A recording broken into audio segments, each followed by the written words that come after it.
Bienvenue sur DMG TV, les histoires mystiques. Tu es nouveau sur la page, n'oublie pas de t'abonner, de laisser un commentaire, de liker et de partager. Tu veux raconter une histoire? Il y a un numéro à l'écran sur le plus 237 655 81 90 17. Envoie ton histoire et on va jouer sur Facebook, YouTube et TikTok. On poste plusieurs histoires tous les jours sur YouTube. La chaîne c'est DMG TV. On a aussi une deuxième chaîne YouTube exclusive où on poste tous les 14 heures. La chaîne c'est DMG TV, histoire mystique exclusive. Facebook c'est DMG TV. TikTok c'est DMG TV où on fait les directs tous les mercredis et les vendredis à 20h00 heure du Cameroun. Donc n'oublie pas de t'abonner sur Facebook, YouTube, TikTok pour ne pas manquer ni les histoires ni les directs. Voilà, ici on poste uniquement les histoires mystiques. Donc si tu as une histoire mystique, n'oublie pas d'envoyer. Ce qu'on fait c'est pour sensibiliser, toujours laisser un like. Merci pour la force. Et donc maintenant on va passer à la première histoire. Bonjour DMG TV, bonjour aux abonnés de DMG TV. Je suis une jeune femme, je réside dans la ville de Yaoundé. Je viens raconter mon histoire personnellement. Et je vais raconter mon histoire et je voudrais aussi que s'il y a des personnes qui ont vécu cela, que vous puissiez me dire comment vous avez géré et comment ça s'est passé. En fait, en janvier 2022, le 26 janvier 2022, j'ai perdu mon grand frère. Moi, je suis en ville. Nous sommes une grande famille avec beaucoup d'enfants. Je ne vais pas me détailler pour pas que je me fasse connaître. Avec beaucoup d'enfants. Mon grand frère, lui, restait au village avec la maman là-bas. Moi, je suis à Yaoundé. Vers les 11h du matin, on m'appelle que mon grand frère, comme il était sire, l'arbre est tombé sur sa tête et il est mort. Quelques minutes après, on m'appelle encore que non, il n'est pas vraiment mort à ce moment. On est en train de l'amener à l'hôpital. Je vais un peu épargner ces détails-là parce que lorsqu'on est arrivé aux urgences à l'hôpital central, il était déjà mort. On a gardé le corps et tout. Et les circonstances de sa mort, c'était tellement trouble parce qu'au village, il y a tellement de jeunes. Mes deux cousins sont partis avec lui en brousse parce qu'ils partaient scier l'arbre pour eux. Ils l'ont abandonné là-bas en brousse, ils sont rentrés en ville. Ils sont rentrés au village, autant pour moi. Les circonstances étaient tellement troubles. On sentait déjà dans la famille qu'il y avait quelque chose de louche qui se gramait.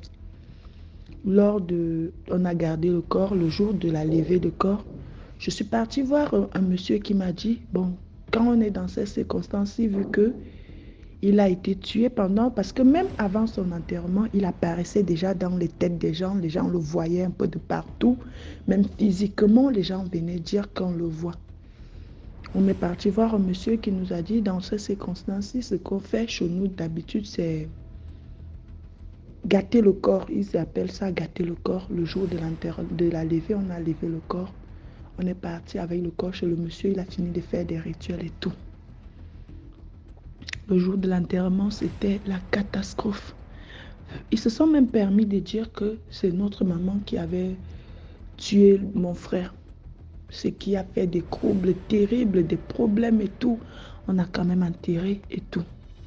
Lorsqu'on est rentré en ville, parce que pendant l'enterrement, nous, on savait déjà ce que le monsieur nous avait dit, que tout le monde qui avait participé à ce qui est arrivé allait mourir. DMG TV, je vous dis, dans notre village, ça fait déjà 2 ans, les gens sont déjà morts, plus de 10 jusqu'à aujourd'hui là. C'est même pas là que mon histoire va. Je vais chuter là où ce qui m'amène prendre conseil ou bien parler un peu de mon expérience pour que des personnes qui sont passées par là puissent m'aider ou me dire comment ça se passe. Chez moi où j'habite à Yaoundé, quelqu'un vient chez moi et finit de tout voler. Et puis on me dit, non, il y a une maman, lorsqu'on vole chez toi, tu peux aller la voir là-bas. Moi, je suis une croyante. Je suis une croyante déjà d'avance, je crois en Dieu, peu importe ce qui m'arrive. Parce que ça fait 2 fois qu'on m'a volé chez moi. La première fois, j'ai laissé. La deuxième fois, une amie me dit, non, tu ne peux pas laisser. On va aller voir une maman. Elle fait ceci, elle soigne elle peut te ramener tes choses et tout. Elle peut menacer la personne. Je pars avec mon ami là-bas, on arrive chez la dame. La dame me dit, d'ailleurs le premier jour qu'on est parti, on n'a pas crevé la dame.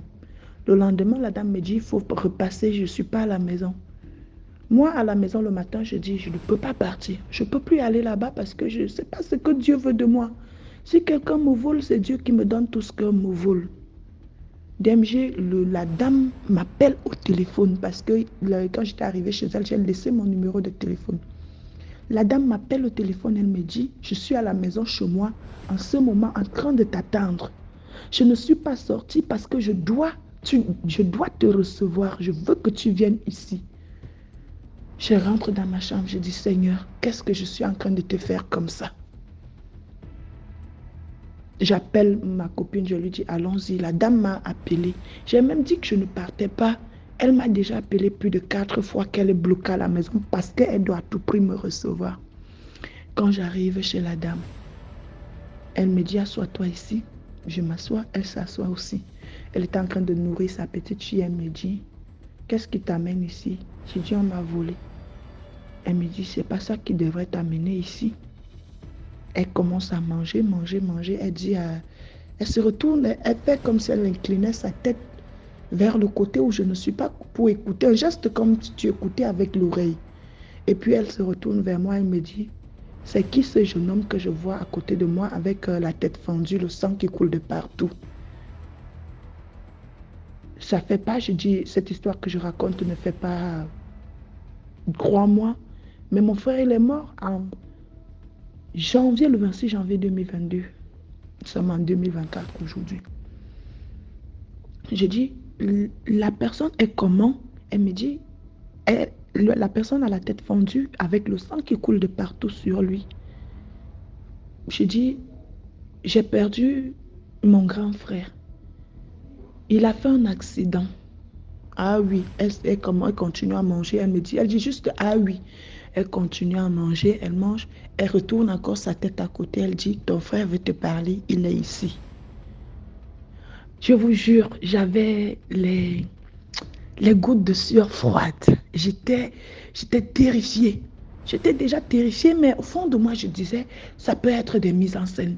Après, je dis encore, mais pourquoi une femme qui ne me connaît pas, voit déjà quelqu'un qui a la tête cassée et tout? Une histoire qui s'est passée déjà, ça fait presque 2 ans aujourd'hui. Je dis, bon, je rentre dans le jeu. Je dis à la dame, qu'est-ce qu'il veut me dire, mon frère? Mon frère dit à la dame, elle continue à manger parce qu'elle prenait son temps à tout moment. Lorsqu'elle disait quelque chose, elle reprenait son temps. Et à un moment, elle retournait l'oreille. Elle retourne encore l'oreille. Elle regarde du côté où elle fait un geste comme si elle écoutait. Elle revient vers moi. Elle dit, ton frère dit qu'il est mort pour toi. C'est toi qu'on avait déjà fini de manger. Et lui, comme il voyait, parce qu'il était compliqué, il a vu qu'on t'avait déjà sacrifié. Il a voulu te sauver et ils sont partis en brousse pour la voir. Donc du coup, il s'est sacrifié pour toi et il demande pourquoi tu abandonnes son enfant. Pourquoi il te dit de chercher son enfant, tu ne cherches pas. Je rappelle déjà ici que DMG, mon frère, après sa mort, est entré en contact avec presque tout le monde. Tout le monde dit, je l'ai vu, il est venu dans les rêves, c'était tellement réel, mais jamais avec moi. Jamais. Je dis à la dame, moi, il faut lui dire que je suis partie. J'ai déjà marché partout où je connais qu'il a connu une fille pour retrouver sa fille. Tout le monde me dit qu'ils n'ont pas eu les filles avec lui. Je suis même partie voir sa copine où il nous avait indiqué.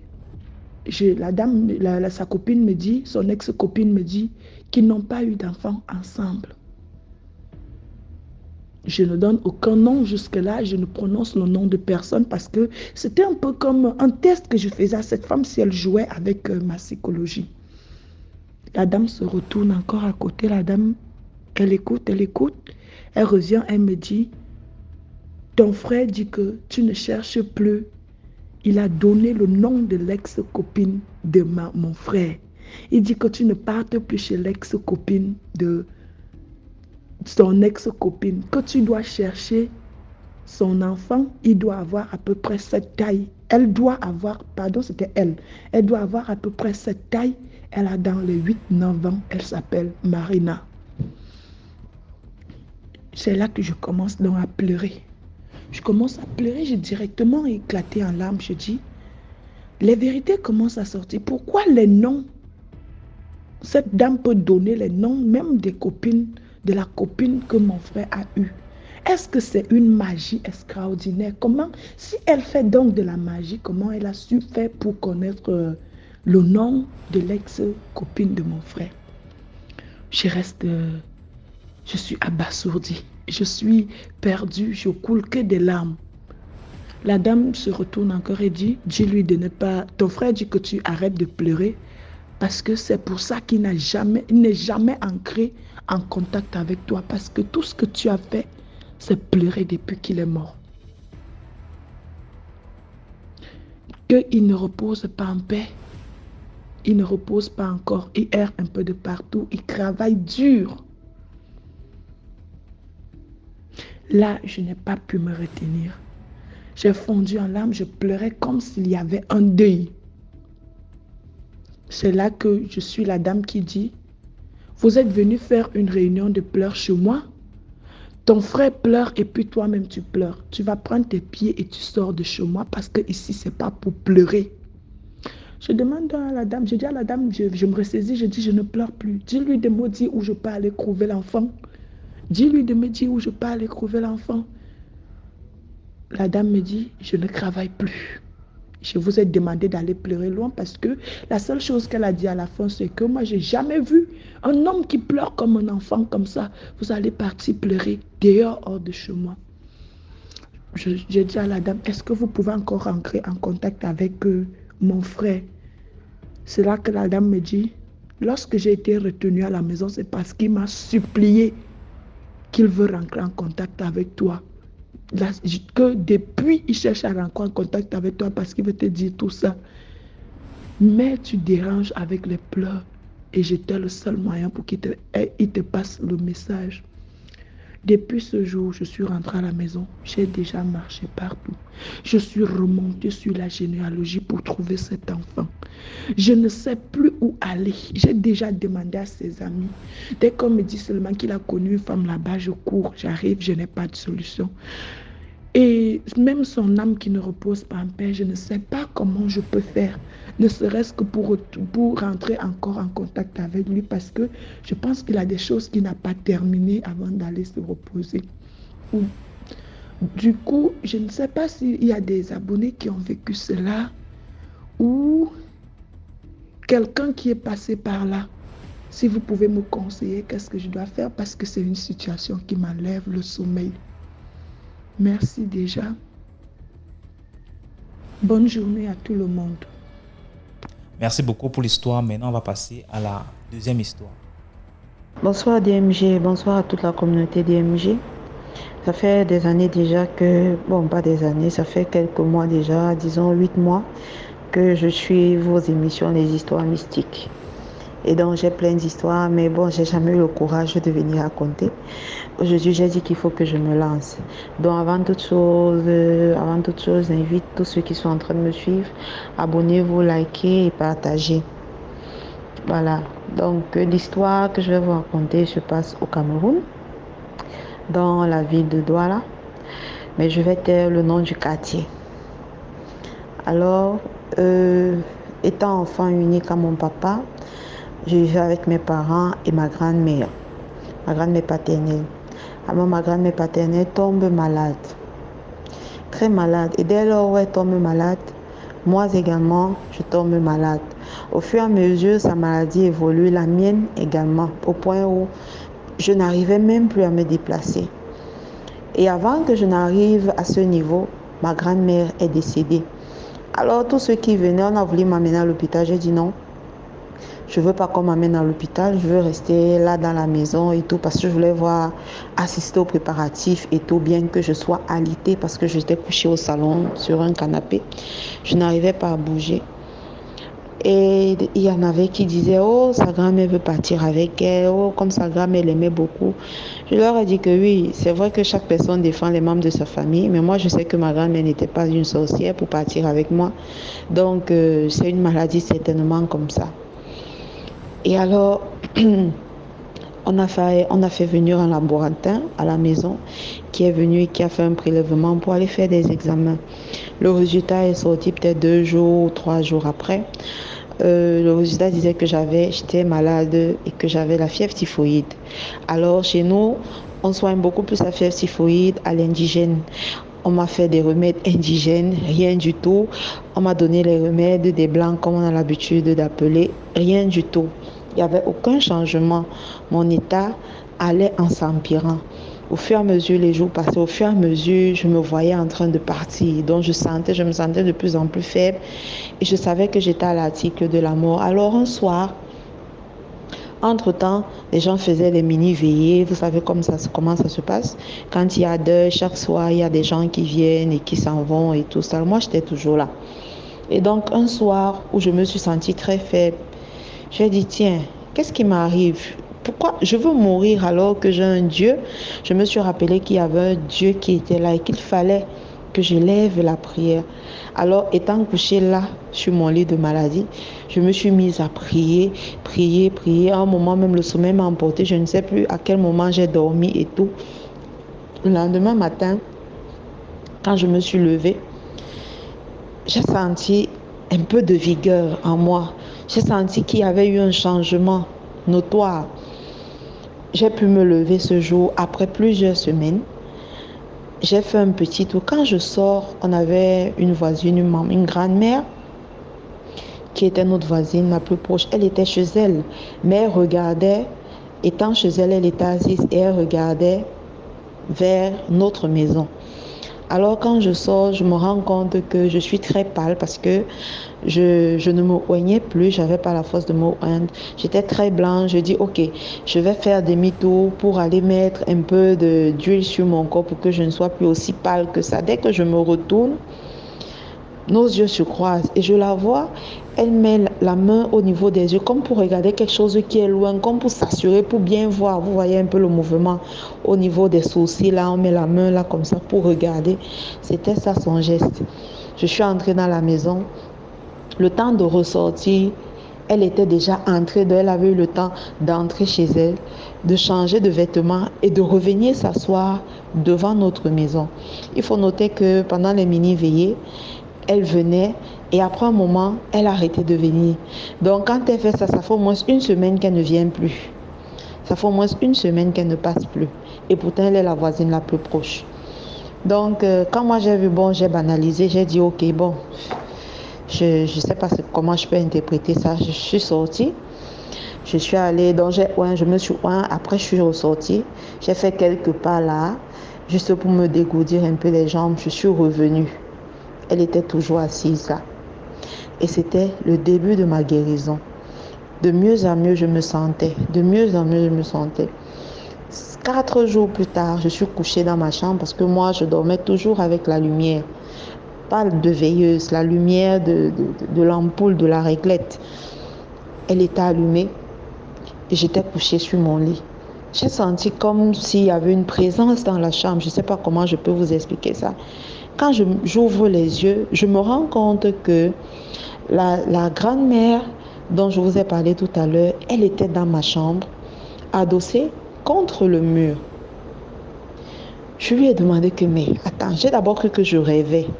Je me suis redressée, ça veut dire je me suis assise sur le lit. J'ai frotté les yeux, elle était toujours là. Je lui demande mais attends, qu'est-ce que tu fais dans ma chambre? Il était 3 heures et ma chambre était fermée à double tour. Je lui demande mais qu'est-ce que tu fais dans ma chambre? J'étais estomaquée, j'étais ébahie. Et elle avait l'air plutôt suppliante. Elle me dit mais comment c'est possible que tu sois encore en vie? Elle a parlé une langue qu'on a l'habitude de parler. que moi, je ne sais même pas parler. Mais ce matin-là, je pouvais vous dire exactement, mot à mot, comment est-ce qu'elle m'a parlé, comment est-ce qu'elle avait dit. Elle me demande, comment tu as fait pour être encore en vie? Je lui ai dit, au nom de Jésus, je te demande de partir. Elle me dit, non, je ne suis pas venue chercher les problèmes. Je veux seulement que tu m'expliques. Parce que je n'arrive pas à comprendre comment c'est possible que tu sois encore vivante. J'ai dit, au nom de Jésus, je te demande de partir. Et elle a disparu. Et je suis sortie de la chambre. Je suis allée dans la chambre de ma maman parce que mon papa n'était pas là, pour lui raconter ce que j'avais vécu. Malheureusement, elle ne m'avait pas cru, elle a cru que c'était un rêve et tout, parce que ma maman, elle n'était pas spirituelle et donc elle banalisait pratiquement tout et tout. Et pourtant, ça, c'est quelque chose que j'avais vécu. Et c'est comme ça que, sans prendre aucun comprimé, j'ai commencé à aller mieux. Et jusqu'aujourd'hui, je vais mieux. Je ne suis pas morte, je ne suis pas... Donc, j'ai compris par ses propos que certainement, elle devait être dans un cercle vicieux, un cercle de sorcellerie. Vous savez, comme on dit souvent qu'on mange les gens là. Certainement, ils m'avaient déjà mangé et ils attendaient juste un petit truc pour qu'on dise, oh voilà, sa grand-mère est partie avec elle, comme elles avaient commencé à le dire, pour qu'on se dise que bon, maman, elle est tout à fait normale ou je ne sais pas trop quoi. Et donc, elle a été surprise. Donc, pour dire ici, la leçon, c'est que vraiment, lorsque nous sommes dans une situation, ne négligeons pas la prière. Ne négligeons pas la prière parce que là, je comprends que Dieu m'a arraché des griffes de la mort. Je ne sais pas si elles avaient déjà mangé, peut-être elles avaient même déjà déféqué, mais Dieu est parti là reconstituer tout ça et il m'a ramené à la vie. Et aujourd'hui où je vous parle, cette dame, elle est décédée depuis des années déjà. Donc, voilà à peu près l'histoire que je voulais vous raconter. Donc, n'oubliez pas de liker, de partager dans les commentaires. Merci beaucoup pour l'histoire. Maintenant, on va passer à la troisième histoire. Bonsoir DFG, bonsoir la famille, bonsoir tout le monde. Je vais vous raconter mon histoire. Voilà, moi je réside en Côte d'Ivoire. Je vais taire un peu mon nom. Ok DMG, j'écoute ton histoire depuis un certain moment et vraiment tes histoires vraiment me touchent énormément et c'est devenu comme un culte pour moi parce que de nature, bon, j'étais styliste et j'ai laissé ce domaine et me suis plus concentré sur le domaine de barman. C'est-à-dire je suis barman, je fais des cocktails dans les bars, les restaurants, classes et autres. Voilà. Et j'ai décidé de vraiment m'inculquer de ton histoire, de tes histoires qui passent. Et vraiment, cela me sert des leçons. Parce que j'ai aimé. Et en fonction de ça, j'ai vraiment compris que la vie n'est pas simple. Ok, je vais au but du sujet. Mon histoire, c'est que j'ai vécu une scène dans le passé, dans les années 2016. Dans les années 2016, lorsque j'étais, je crois bien 2016, lorsque j'étais à Gagnoa, après mon examen au BPC, voilà, après mon examen au BPC, puisque j'étais quelqu'un qui vraiment s'amusait beaucoup à l'école. Voilà, j'aimais beaucoup être quelqu'un d'autorité, quelqu'un qui aimait beaucoup le matu vu.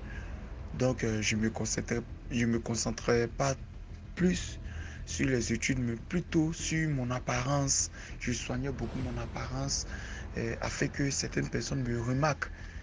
Donc en quelque sorte, j'aimais beaucoup me faire remarquer. Donc lorsque j'avais eu mon BPC et que j'ai commencé la première année de la seconde, c'est-à-dire le premier trimestre, si je peux l'appeler ainsi, le premier trimestre, mon père est tombé gravement malade.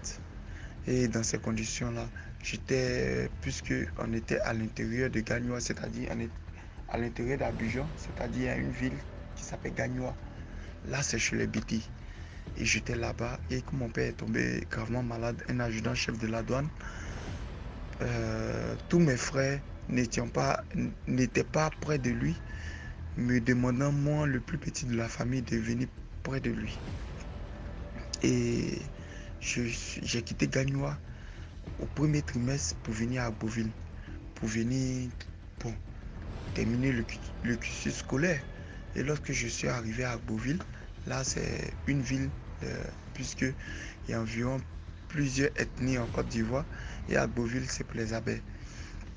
Et lorsque je suis arrivé, voyant la santé de mon père, je l'aidais, tout ça, avec toutes ces maisons qu'il avait construites en ville, il a décidé d'aller s'installer au village, puisqu'il avait construit une grande villa et mettre un château d'eau, tout ça. Il avait vraiment équipé la maison du village. Et étant là-bas, j'ai dit à mon père, franchement dit, je ne peux pas définitivement rester auprès de toi, mais il faudrait que je continue les études. Et ok, il n'y a pas de souci. Donc moi, étant un battant, j'ai commencé à travailler dans le milieu de la nuit en tant que gérant caissier d'un maquis, ensuite bar, manager d'artistes, tout ça. Et j'ai trouvé que non, puisque je travaillais dans la nuit et en journée, je partais à l'école. Quand je descendais à l'intérieur, on finissait les cours en temps normal à 18h, mais à 17h déjà, on était déjà libéré pour rentrer. Donc quand on rentrait, à 18h, lorsque je finissais de me changer, tout ça, je prenais mes cahiers, mes clics et claques, et j'allais au maquis. Voilà. S'il y a du bruit ou pas, c'est que je me calais quelque part là, puisque j'étais caissier. Je me calais quelque part et puis je révisais un peu. Voilà. Donc c'est dans ça que j'ai commencé à avoir plusieurs statuts des tradis praticiens sur Facebook, tout ça. Je dis, mais attends, je me suis noué de contact avec un père du nom de Baba Ali. Voilà, Baba Ali qui s'est donné un surnom qui s'est donné. Et il était à Abidjan, c'est-à-dire Koumassi, à la capitale. Donc j'ai causé avec lui, il m'a dit, non mon fils, viens, moi je vais te faire ce que tu veux. Si tu veux une portion d'argent facile, je vais te faire. Et moi, voyant la souffrance, tout ça, mon père était malade et je n'avais aucun soutien puisque j'ai perdu ma mère à l'âge de 3 ans. Et franchement dit, mon père était quelqu'un de polygame, c'est-à-dire avec 9 enfants, chacun à sa mère. Vraiment, c'était difficile puisque j'étais le dernier. Je n'étais vraiment pas regardé comme les autres. Voilà, d'autres avaient fait des enfants, d'autres frères avaient fait des enfants et mon père mettait leurs enfants à l'école. Mais moi, par contre, l'école était difficile. Pour même régler la scolarité, c'était difficile. Et je voulais tellement avoir le bac que j'ai dit, mais attendez, si je rentre dans ces genres d'histoire, avec l'argent que je vais avoir, je pourrais me scolariser, tout ça. Donc, j'ai jugé bon. Et j'ai demandé permission à ma patronne. Je suis parti à Abidjan pour le premier rendez-vous. Le monsieur en question, il m'a reçu dans sa chambre. Il y a sa famille, il m'a reçu dans une salle là, dans une chambre où il a mis des statuettes et il a éteint la lumière. C'est-à-dire il a mis une bougie et il a commencé à consulter. C'est-à-dire un truc du genre avec un papier où il y a des symboles. Et puis il a fait une sorte d'incantation avec des encens, tout ça. Et subitement l'argent a jailli de nulle part. Il a mis de la somme dans une enveloppe et l'enveloppe s'est gonflée. Il m'a montré la somme d'argent colossale qui était dans cette enveloppe. Il me dit, ah, il y a des rituels à faire. Il faut donner telle somme pour acheter tant, pour acheter tant, pour acheter tant. Et moi, avec mon mec salaire, j'ai économisé. Je me suis apprêté pendant 2 ou 3 mois pour lui envoyer de l'argent. Et au deuxième rendez-vous, je suis arrivé. Il a fait pareil. Il dit, ah, il y a quelque chose qui manque. Mais mine de rien, voici ce que tu dois me donner comme argent, tel. Il dit, ok, il n'y a pas de souci. J'ai remis l'argent. Moi-même, pour rentrer à l'intérieur, j'avais tous les soucis. Mais je me suis arrangé, je suis rentré. Le troisième rendez-vous, lorsque je suis venu, il y a quelque chose qui m'a tapé à l'œil. Parce que là, je suis venu avec la fille de ma patronne. Elle m'a accompagné. Puisqu'elle venait voir la famille. Et je lui ai expliqué mon histoire. Elle dit, bon, je t'accompagne. Hein. Voilà, je t'accompagne. Elle s'est assise dehors. Et moi, lorsque j'étais assis au salon pour attendre le monsieur, puisqu'il était en consultation, son fils est venu me recevoir. Ah, monsieur, c'est vous qui le voyez mon repas. Je dis oui. Et le jeune garçon a commencé à sourire et il a remué la tête. Je me suis posé des questions, je me suis dit, mais attends, pourquoi le jeune... J'avais comme impression dans son regard qu'il voulait me dire quelque chose. Que mon jeune frère, tu te trompes. Ici, c'est pas la solution. Mais bon, avec mon ego, je dis non, je suis déjà arrivé.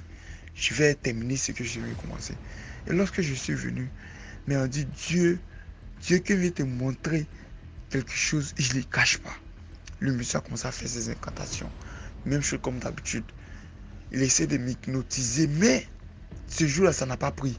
Puisque intérieurement, je n'étais pas chrétien. Voilà, je m'étais converti en l'islam. Et puisque j'étais baptisé étant chrétien évangélique, et je suis rentré dans l'islam. J'ai fait 5 ans dans l'islam. Voilà. Et avec le sourate que je récitais, c'est comme si le nuage de fumée qu'il faisait pour m'hypnotiser n'a pas pris. Et j'ouvre bien les yeux pour regarder autour de moi, mais où je suis. Je constate que les statuettes qu'il avait mis déjà avec l'hypnotisation, c'était pas des statuettes. C'était juste des sèches-cheveux, des saintes confectionnées qu'il avait juste mis des draps. Mais avec l'hypnotisation, ça paraissait comme des statues. Quand tu regardes, tu as l'impression que ce sont des statuettes qui bougent. Tout ça. Je regarde bien. Déjà, il avait mis un berceau où il avait mis des draps là-dessus. Donc, j'explique bien l'histoire. C'était dans sa chambre qu'il consultait au fait. Donc, j'ai vu le berceau de bébé avec des seaux. Excusez-moi, ça me fait rire. Un berceau où il y avait seau de bébé, tout ça. Je regarde bien, je vois les affaires de ces enfants que j'avais croisés au salon, tout ça. Je dis, mais attends, ce gars-là, il se fout de moi. Je constate que, au fait, c'est pas un lieu pour consulter, mais c'est dans sa propre chambre. Mais comme il savait hypnotiser les gens, tu as l'impression que tu es dans une grande pièce où il y a tous ces trucs de sacrifice, tout ça, et ça te faisait peur toi-même. Donc j'ai regardé, il m'a demandé de l'argent, de lui donner une somme de 75 000. Et j'étais venu avec l'argent. Mais après avoir, lorsque la prière m'a ouvert les yeux, je lui ai dit automatiquement, désolé, mais je ne suis pas venu avec l'argent. Je ne suis pas venu avec l'argent. Voilà, il ne sait pas pourquoi, mais je n'ai pas d'argent. Mais je vais rentrer, si j'ai l'argent, je vais t'envoyer. Et quand je suis rentré, le monsieur a commencé à m'appeler. Il m'a appelé pendant 3 semaines. Non, mais tu as commencé quelque chose, tu n'as pas terminé.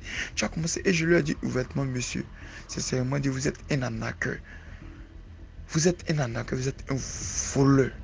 Le monsieur a commencé à m'insulter, me jurer, juste pour donner des conseils à mes frères qui n'ont pas encore compris le stratagème. C'est-à-dire tous ceux qui vous parlent de bédou magique, qui vous parlent de l'argent facile, qui vous parlent d'argent qui multiplie pour vous, ce sont des arnaqueurs. Ce sont des arnaqueurs, ils ont des problèmes comme vous. Ils ont besoin d'argent comme vous pour payer les loyers, pour payer les factures, pour mettre les enfants à l'école.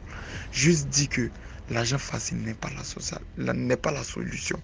La moralité de l'histoire, c'est que ce que tu sèmes, c'est ce que tu récoltes. Si tu ne travailles pas, quel que soit là où tu iras, pour aller acquérir l'argent facile, la gloire facile, il y aura toujours des conséquences. Soit tu te fais arnaquer, soit tu perds ta vie. Donc DMG, vraiment j'aime beaucoup ton histoire. Et c'est ma première fois de monter, je précise.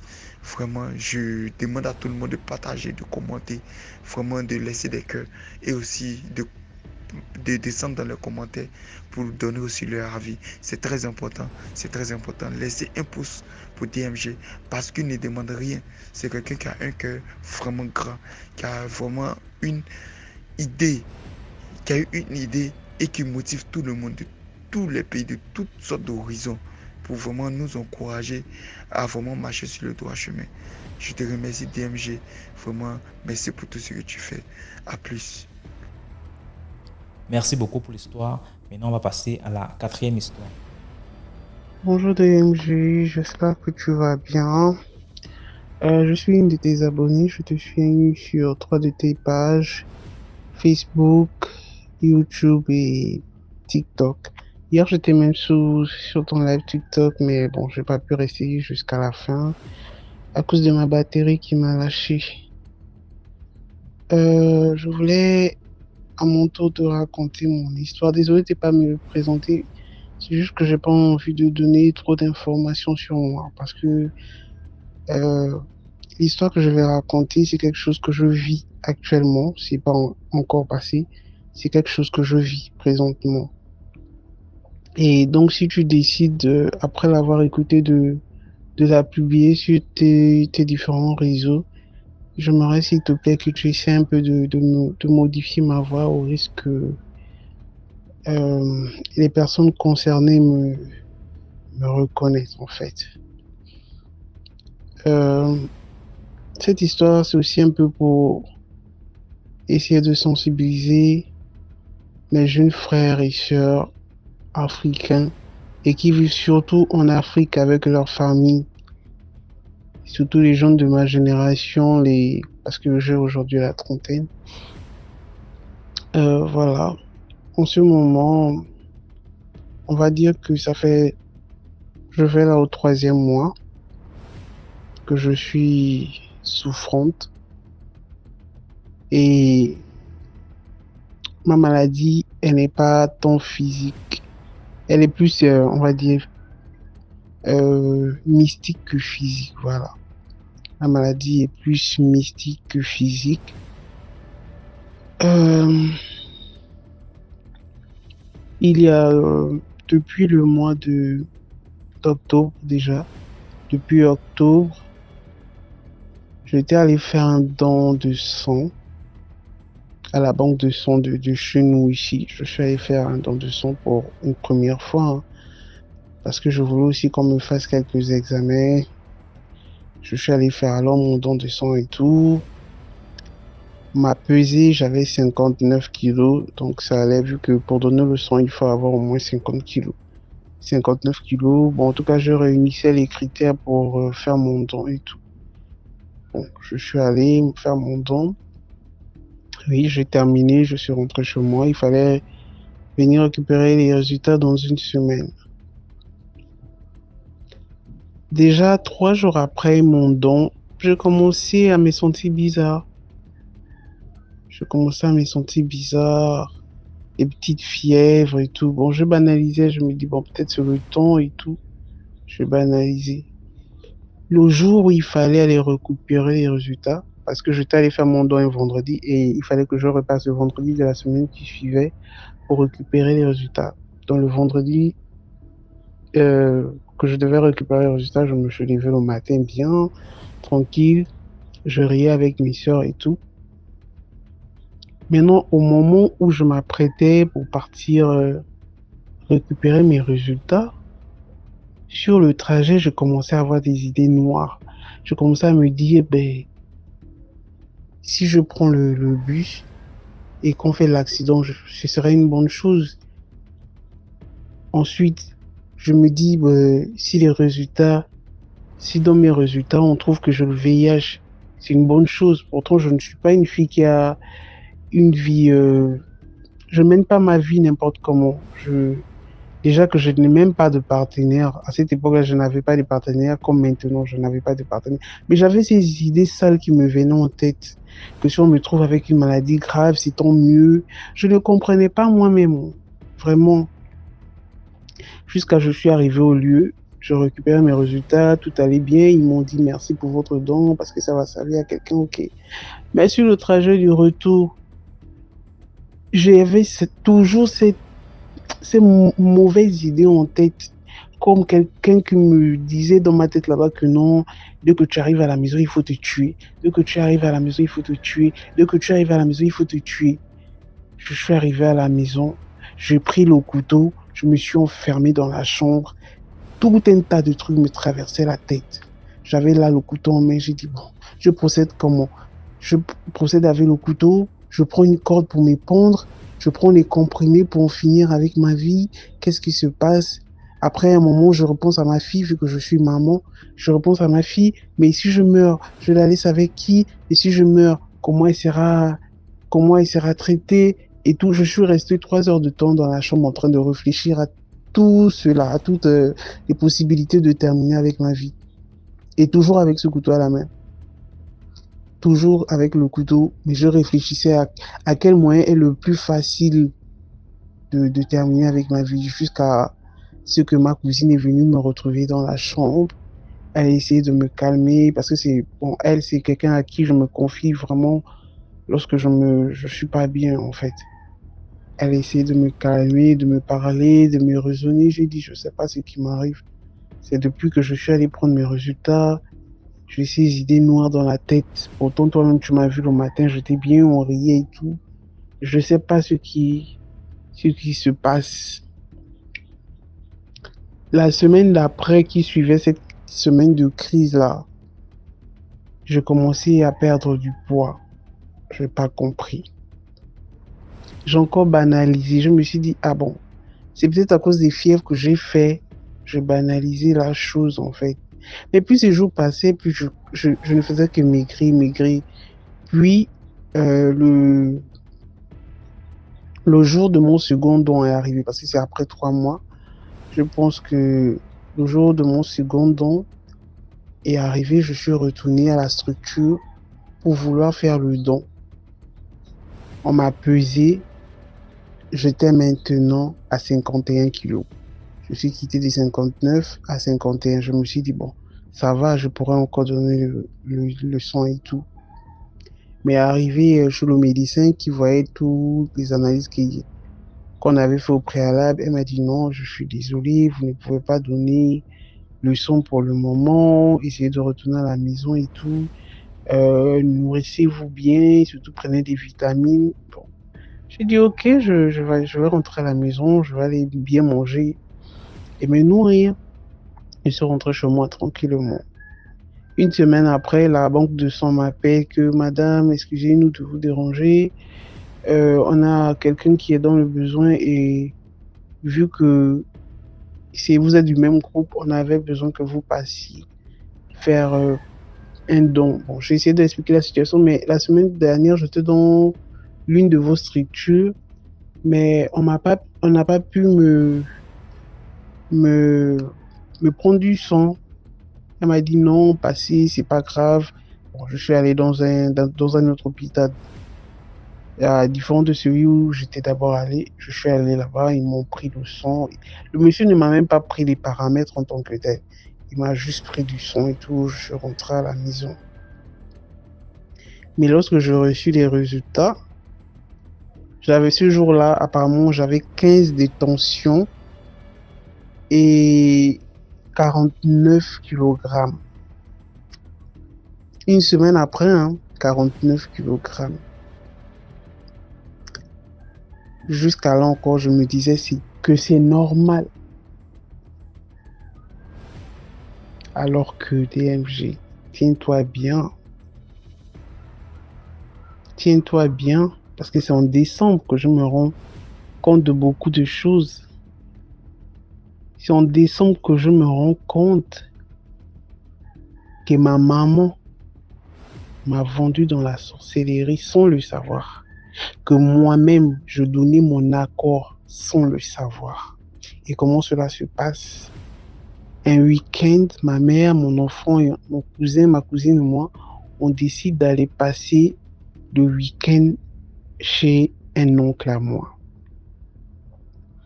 Donc, on est allé un vendredi soir.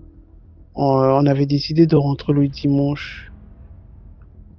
Et maintenant, avant qu'on ne rentre chez nous, l'oncle disait, bon, j'ai une viande là qui traîne au congélateur déjà. Ça fait déjà depuis 2 mois que je l'ai. Mais vu que je ne le mange pas, il est mieux que vous partez avec. Je dis à ma mère que moi, la là, je ne vois pas clair. Parce que au départ, je ne veux pas te mentir, c'est quelqu'un de qui presque tout le monde se méfie dans la famille. Vous savez, chez les Noirs, quand quelqu'un réussit, il y a forcément Guy sur roche. Donc, du coup, je me suis méfié un peu. Je dis à ma mère, moi, l'affaire là, moi, je vois pas ça clair. Elle a dit, bon, c'est bon, on va aller prier dessus, tout. Du coup, on a pris la viande de brousse, on a emmené chez nous. Ça a au moins fait 2 semaines au congélateur. Parce que moi, je disais à ma mère, moi, je ne vais pas manger cette viande, je ne vais pas manger cette viande. Seigneur, j'aurais dû rester sur ma position. Ou j'aurais dû insister pour que ma mère ne prenne pas cette viande. Parce que cette viande, apparemment, c'est moi qu'elle avait vendue sans le savoir. On a finalement préparé la viande, on l'a mangée. Et une autre fois, le même oncle est venu chez nous. Il ne rentre pas. D'habitude, quand il vient, nous sommes sur un terrain familial et tout. Il y a au moins 3 maisons. Il s'arrête juste chez son petit frère. Il n'arrive plus chez ma mère. Il ne rentre pas. C'est pas que les deux sont en palabre. Non, rien. Il ne rentre plus, même pas à la terrasse. Et ce jour-là, j'étais en train de frire du poisson. Il est venu, il s'est arrêté à la terrasse. Il a dit, ah, donne-moi un poisson, là, j'ai faim. Il a, on va dire quoi, il a enlevé la tête du poisson. Il m'a dit, tiens, mange. Et moi aussi, je ne sais pas si c'est le maboulisme ou parce que j'étais aveuglé par quoi que ce soit. J'ai pris la tête, je mangeais et lui, il a mangé le reste du poisson. Alors que j'étais moi-même en train de me vendre sans le savoir. C'est en décembre que je découvre tout cela. C'est en décembre que je découvre DMG, je découvre tout cela le 31 décembre qui est passé hier là. C'est le 31 décembre que je découvre tout ça. Parce qu'il y a un ami, lui c'est quelqu'un qui a la vision, il y a un ami qui est passé ce jour-là chez moi et il a commencé à nous dire certaines choses. Et à moi, il m'a pris à part, il m'a dit, je vais t'emmener quelque part, mais avec ton accord chez sa mère spirituelle. J'ai dit, ok, il n'y a pas de souci. J'ai laissé tous les préparatifs que j'étais en train de faire. Nous sommes partis. On m'a dit là-bas que ta mère t'a vendu. Toi-même, tu t'es vendu. Ils m'ont expliqué comment ça s'est fait. Ils m'ont expliqué que je suis le prochain sacrifice de ma famille. Donc, de cet homme-là, je suis le prochain sacrifice dans sa liste. Donc, qu'il pleuve, qu'il neige, il doit me donner en sacrifice, vu que ma mère a donné son accord, vu que moi-même je donnais mon accord. Donc, le fait que je maigris là, c'est le son qu'ils me prennent dans le monde mystique. Ils me prennent du son dans le monde mystique. Et à ça s'ajoutent aussi 2 événements que j'ai vécus. L'un remonte déjà à 2 mois. Une nuit, ma fille et moi, on s'apprêtait à dormir. Il était déjà 22h, 23h, quelque chose comme ça. Toute une armée de cafards a commencé à sortir du plafond, sortir, à beau tuer comme si je ne tuais pas. J'ai d'abord tué 15 cafards.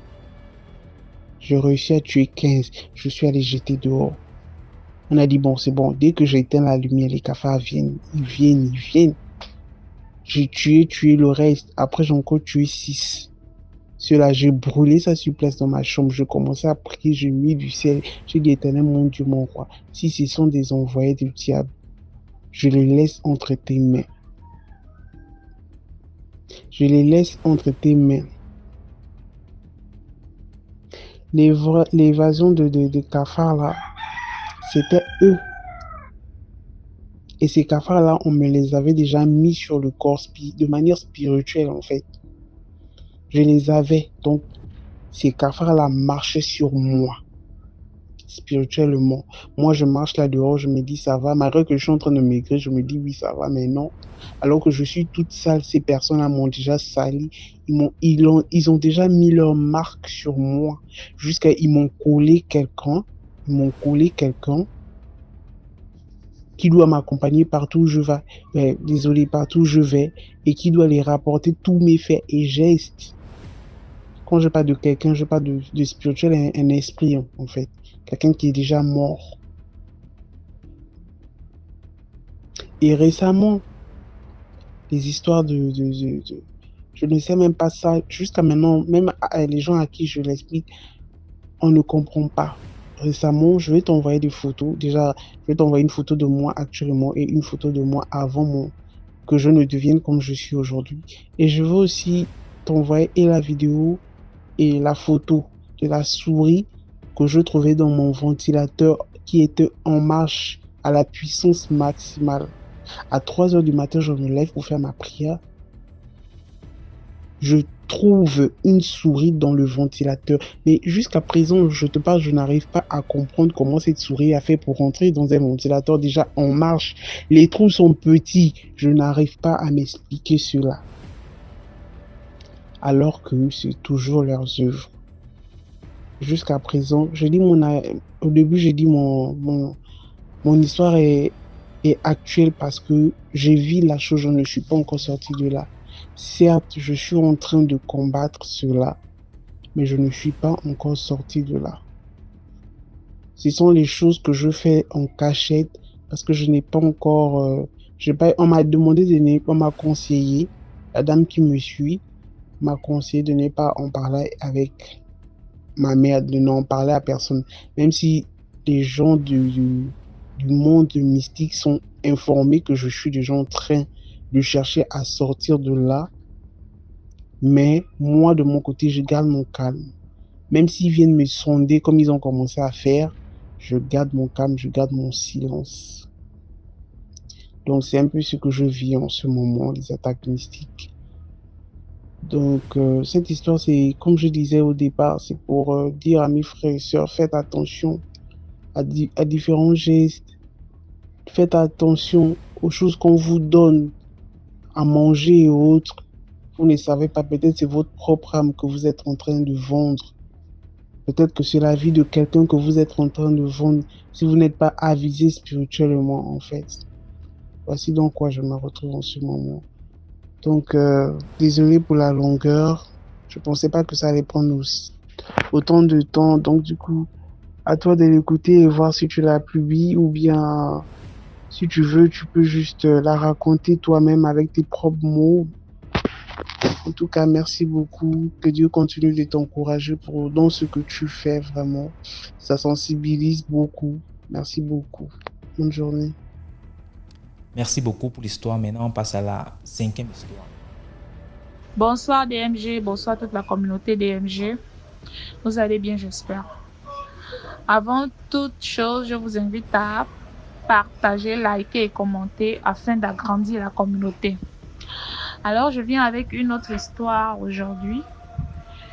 Bon, une histoire qui n'est pas mienne, l'histoire d'une amie qui s'est passée au Gabon. J'ai pas envie de... En fait, ça s'est passé au Gabon. Plus précisément à Libreville. Donc, c'est une amie qui restait dans un quartier et elle travaillait dans un autre quartier. Et comme la distance était un peu longue, bon, elle travaillait dans un autre quartier. Bref, elle travaillait au centre-ville et elle restait dans un quartier un peu éloigné du centre-ville. Voilà comment elle fait la rencontre d'un monsieur. Elle fait la rencontre d'un monsieur. Après le boulot, elle fait la rencontre d'un monsieur. Donc, le monsieur l'aborde. Voilà, ils ont commencé un peu à changer et tout. Et quelque temps après, le monsieur a proposé à la fille de lui prendre un appartement, puisqu'elle restait très loin de son lieu de travail. Donc le monsieur lui a proposé de lui prendre un appartement vite fait. Hein. Il a d'abord commencé par lui prendre un hôtel, une chambre d'hôtel. Il a payé la chambre d'hôtel, je pense, 2 millions pour 1 mois. Donc elle a fait 1 mois dans la chambre d'hôtel. Il a payé 2 millions. Elle m'a appelé, elle m'a dit non, mais voilà. Le monsieur que j'ai rencontré, il n'y a même pas tant de jours, m'a déjà proposé. Voilà, il a même payé la chambre d'hôtel qui est rapprochée de mon boulot et tout, pour me rapprocher un peu de mon boulot. Il a payé la chambre d'hôtel. Excusez-moi, je suis un peu grippée, la voix grince un peu. Donc, il a payé la chambre d'hôtel 1 mois et il a donné 2 millions. Oh, je me dis vraiment. Encore des gens comme ça. L'histoire se passe en 2013. En 2013, je venais d'accoucher. Mon fils avait à peine 5 mois. Donc, elle me dit, oh non, le monsieur m'a pris. Elle dit, ah, c'est bien, il y a encore des personnes comme ça et tout, vraiment, c'est super. Voilà. Et le monsieur a dit, normalement, elle était censée rester là-bas le temps de chercher un appartement. Voilà. Avant la fin de ces 1 mois, elle a trouvé un appartement dans un quartier de Libreville, que je ne vais pas aussi citer. Et le quartier n'était pas s'était rapprochée de mon quartier, c'était pas loin. Et de là aussi pour aller à son boulot, c'était pas très loin. Donc nous étions maintenant presque voisines des quartiers. Après, dès qu'elle a trouvé l'appartement, elle m'a dit, oh non, j'ai trouvé un appartement et tout. C'est même dans le quartier. Je suis même voisine j'ai même dans le quartier d'une star là. Je ne vais pas citer le nom, je suis même sa voisine et tout. Elle dit, ah, c'est bien et tout. Elle m'a dit, en tout cas, je finis de tout. Dès que je vais tout terminer de meubler, de bien ménager, de bien m'installer, je vais t'inviter, tu vas venir. Parce que j'avais le bébé, donc je ne pouvais pas l'assister à tout moment. J'ai dit, ok, d'accord. Voilà, peut-être 1 à 2 semaines après, elle m'invite chez elle. Et le jour qu'elle m'invite, le monsieur en question devait aussi arriver chez elle là-bas. Elle me dit, oh Marco, faut venir, je fais le repas. Il y a même ton beau-frère qui va aussi arriver là et tout. Ça va permettre en fait, vous allez faire connaissance et tout. Je dis, ok, il n'y a pas de problème. Moi, je fais rien. Je suis là juste avec l'enfant, donc je vais venir, il n'y a pas de problème. Et ce jour-là, je suis allée un peu plus tôt. Je suis allée peut-être vers 11h. Pour passer du temps avec elle, quand elle faisait la cuisine et tout, on était là. Après, le monsieur est arrivé vers 14h. D'abord, quand j'arrive chez elle, je trouve un décor pas possible. Une maison, quelqu'un qui te prend un appartement aussitôt, il a logé, comment on appelle, il a meublé ça à ce point. Parce que avant même, je lui ai demandé qu'attends, c'était un appartement déjà meublé. Elle dit non, c'est le monsieur qui a tout acheté. J'étais vraiment, j'ai dit vraiment, c'est bien ça. Je t'assure, DMG, qu'il y avait tout dans cette maison. Il y avait un salon, il y avait une salle à manger, il y avait à la cuisine était garnie, frigo, congélateur. C'était pas les petits trucs, hein. Grand frigo, congélateur, la gazinière, combien de feux là même encore, c'est souvent combien de grands là. C'est 6 ou 8 feux, en gros. Donc, les grandes gazinières là, tout était équipé dans la chambre. C'était une grande chambre. Il y avait son lit, son matelas, comment les grands matelas là, vraiment. C'est comme si tout était importé. Comme si toutes ces choses-là venaient de je ne sais où, mais pas ici au Gabon. Vraiment, il y avait un lit superposé de 2 places pour les enfants, comme elle avait les enfants. Là, tout était vraiment. Elle dit, ok, d'accord. En fait, c'était vraiment bien. Et ce qui m'a. Quand je suis arrivée chez elle, il y a un truc qui m'a fait tiquer. Parce que quand j'arrive, je vois le salon est en rouge-noir. La couleur du salon. Rouge-noir. Je lui ai demandé comment tu peux choisir un salon canapé de cette couleur-là, rouge-noir. Que non, ce sont des couleurs bizarres, moi j'aime pas trop. Et puis ça ne reflète pas tu es une jeune fille, tu n'as pas besoin de trucs comme ça là. Elle dit, c'est ton beau-frère, c'est lui-même qui a choisi les couleurs comme ça. Elle lui dit que lui il aime les choses comme les couleurs un peu sombres. Elle dit, ok, d'accord. Voilà, le monsieur est arrivé. Le monsieur est arrivé. Un monsieur âgé, hein, il avait plus de 55 ans en tout cas. Et il avait une voiture que je ne vais pas citer la marque, parce que si je cite la marque, beaucoup de gens risquent de reconnaître. Parce qu'à cette période-là, cette époque-là, en 2013, la marque de cette voiture venait de sortir et il était le seul, je dis bien le seul à avoir cette voiture dans Libreville. Il était le seul. Et la voiture, puisque la voiture venait de sortir en tout cas, il était le seul à avoir cette voiture. Donc du coup, si je cite la marque, beaucoup de gens vont reconnaître parce que c'est une voiture qui a tourné, que beaucoup de gens connaissent. Et il est arrivé. Quand il garde d'abord la voiture, c'était ma première fois de voir aussi la voiture en question. Et tout.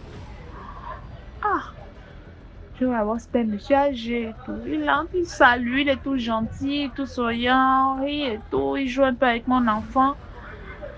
Après, lui, il est parti avant. Il m'a laissé, il a donné, comme il a donné 20 000 francs à mon enfant. Il a pris. Voilà, il a terminé là et tout. Après, il est parti, il nous a laissé là. Parce que moi, je suis partie autour de 16h, 17h. Lui, il est venu, il n'avait pas joué. Il a juste eu le temps de manger et après, vers 15h30, 16h, il est parti. Donc, voilà. Moi, je suis restée avec ma copine et tout. Après, il allait m'accompagner. Je suis rentrée. Quelques jours après, elle m'invite. Elle me dit, comme c'était le week-end, elle me dit, non, accompagne-moi au marché à Montboîte, on va faire les courses. Le Mutuki, on va fouiller la friperie, là, le Mutuki. Elle dit, moi, je n'ai pas d'argent. Elle me dit, est-ce que moi, je te dis, allons, je vais tout payer. Après, seulement qu'on soit ensemble, on va fouiller, chacune prend. On est parti. Donc, je suis partie de la maison. Quand j'arrive chez elle, on veut sortir. Son téléphone sonne, nos gars appellent. Oh, tu pars où et tout et tout et tout. Je pars où comment? Tu sais comment que je suis en train de sortir. Il dit que non, il y a quelque chose. Il y a un sixième sens qui me dit que tu es en train de... Ah, après, elle dit non, je voulais aller au marché. Il dit non, je suis en train d'arriver là-bas et tout. Voilà, on a renvoyé. Et c'était comme ça à chaque fois. Quand on m'invite, qu'on veut partir quelque part et tout, le monsieur appelle. Et voilà comment la sortie a avorté. Et c'était comme ça. Donc, et elle était devenue bizarre. C'est une jeune fille. Elle est très belle. C'est une très belle fille. Elle est du genre, un teint vraiment... Quand tu la vois, elle brille vraiment comme jaune banane, comme le soleil. C'est pas du genre qu'elle fait le Njansan, le Kwanzaa ou quoi d'autre là. Elle ne décape pas sa pomme, elle est très belle. Elle a un teint qui brille, qui est très clair et tout. Mais là, moi je voyais maintenant, elle commençait à... Elle s'assombrissait un peu en fait. Elle s'assombrissait. Je lui ai dit que, comment tu deviens là comme une maman comme ça là? Et elle s'habille maintenant à la maison, genre quand elle est là, elle met seulement les robes en gants là à la maison et tout. Elle me dit, c'est ton beau-frère qui veut que je sois maintenant comme ça. Elle dit, lui il vit là-bas avec sa femme, toi tu vis ici seul. Comment tu vas maintenant te comporter comme une vieille à la maison, toi qui aimes pas bien en sexy, petite culotte à la maison et tout. Et elle faisait maintenant, genre quand elle fait les manicures, pédicures là, c'était que le vernis rouge. Et tout ça, quand je faisais je remarquais, je parlais. Je dis, mais comment tu fais maintenant les vernis rouges? C'est quoi maintenant? Tous les manicures, pédicures, vernis rouges. Elle dit que c'est ça, c'est ton beau-frère là. Lui, il a dit que ce sont les couleurs comme ça là qu'il aime et tout. Elle dit que, ok. Et après, elle avait une bague sur le doigt où on met la bague des mariés là. Elle avait une bague, comme la bague des mariés, une bague en or, nette comme les bagues des mariés. Et elle dit que, ok, tu as mis la bague là. Tu ne sais pas que les choses comme ça bloque le mariage. Il dit que non, c'est ton beau-frère qui a dit que je mette. C'est lui qui m'a offert la bague là. Il a dit que je mette ça parce que pour lui, il m'a déjà consigné, il va m'épouser et tout. Il dit que ok, en tout cas. Donc moi, je faisais juste des remarques comme ça à chaque fois et tout. À chaque fois, je faisais des remarques comme ça là. Donc voilà, le temps passe. Un jour, elle m'appelle. Elle m'appelle. Je dis,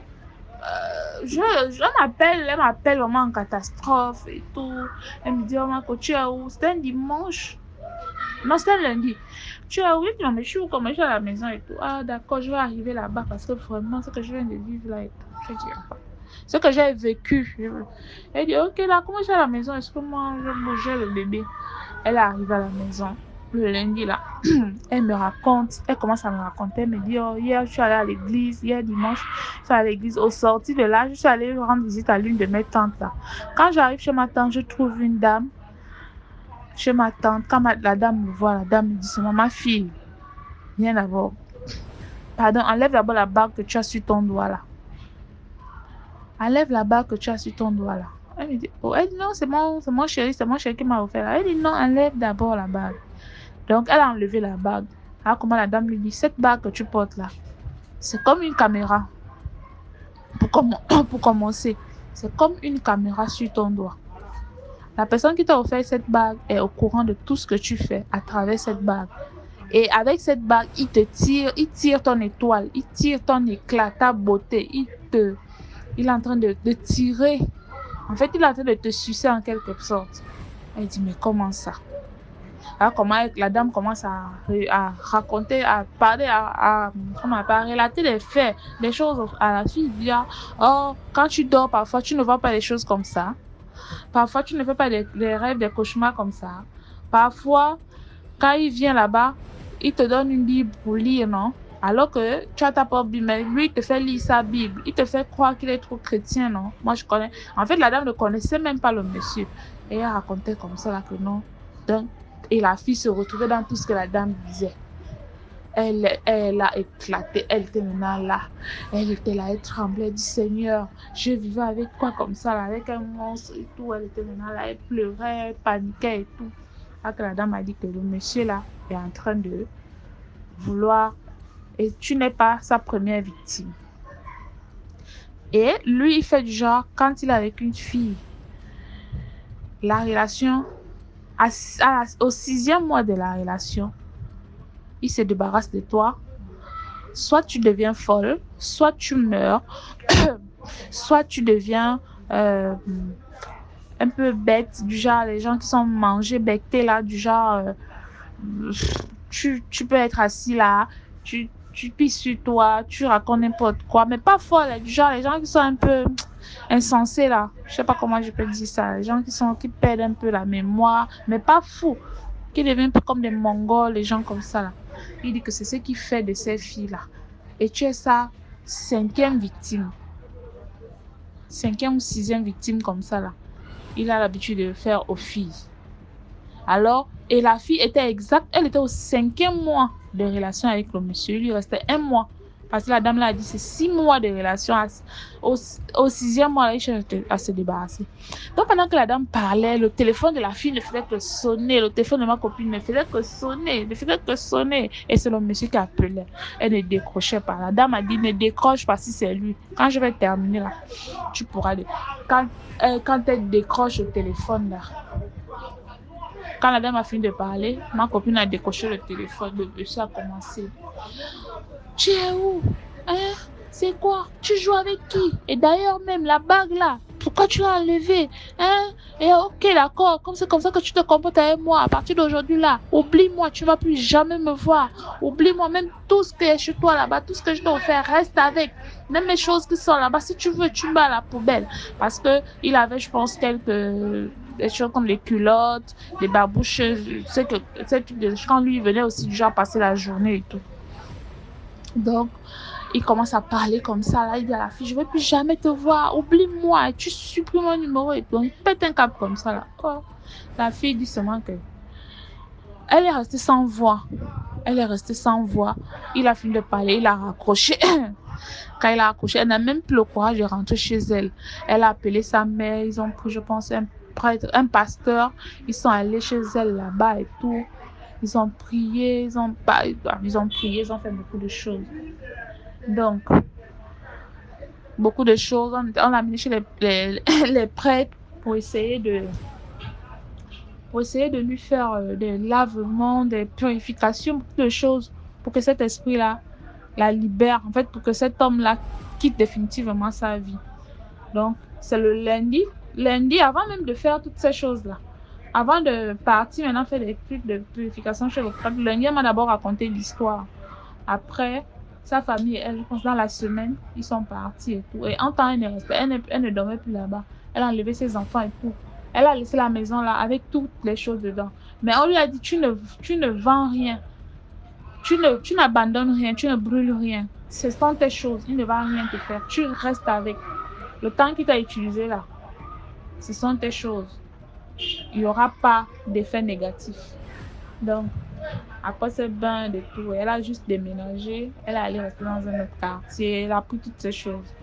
Elle est partie. Donc, c'est pour dire quoi? Fais bien voir que la vie est dure, mes soeurs. La vie est dure. On se cherche dehors. Quand on se bat, on a envie de meilleures conditions de vie. On prie que, Seigneur, aide-moi, mets les bonnes personnes, les personnes de bonne volonté sur mon chemin et tout. Et après, quand on met les personnes de bonne volonté, on ne sait pas qui est qui. On dit souvent tout ce qui brille n'est pas de l'or. Voilà pourquoi il faut toujours prier il faut toujours prier lorsqu'on fait des rencontres. Il faut toujours prier. Lorsque tu rencontres quelqu'un, tu ne sais pas qui est cette personne. Il faut prier. Voilà un peu l'histoire. Aujourd'hui, elle se porte bien. Elle est bien portante. Et puis, voilà. Il n'y a pas de problème. Elle se porte bien. Gloire à Dieu. Merci beaucoup pour l'histoire. Maintenant, on passe à la sixième histoire.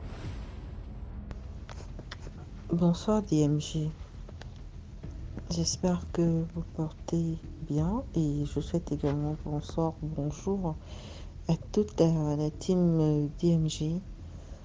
Maintenant, ça dépend à l'heure à laquelle vous écouterez mon voice. Alors, l'histoire que je vais raconter, je l'ai vécue il y a des années quand même, en 2017. Donc, je fais la rencontre d'un jeune homme, un bel homme, hein. C'est vrai qu'au début, quand il me faisait la cour, bon, je lui disais que je suis sûre qu'il est en couple et tout. Il m'a dit qu'il est en couple et c'est vrai. Mais est-ce que ça n'empêche pas que nous soyons ensemble? J'ai dit ok, d'accord. Donc de temps en temps, on se voyait et on se parlait par téléphone. On flirtait, on se chattait, mais jamais on n'était allés ensemble, quoi. Vous êtes des adultes, vous comprenez. Donc, un soir, on dit on va sortir, il vient me chercher. On va au restaurant, on finit de causer et tout. En me raccompagnant, bon, il y a eu des trucs, on s'est envoyé un peu en l'air dans son véhicule. Bon, il m'a déposé chez moi. Quand il me dépose à la maison,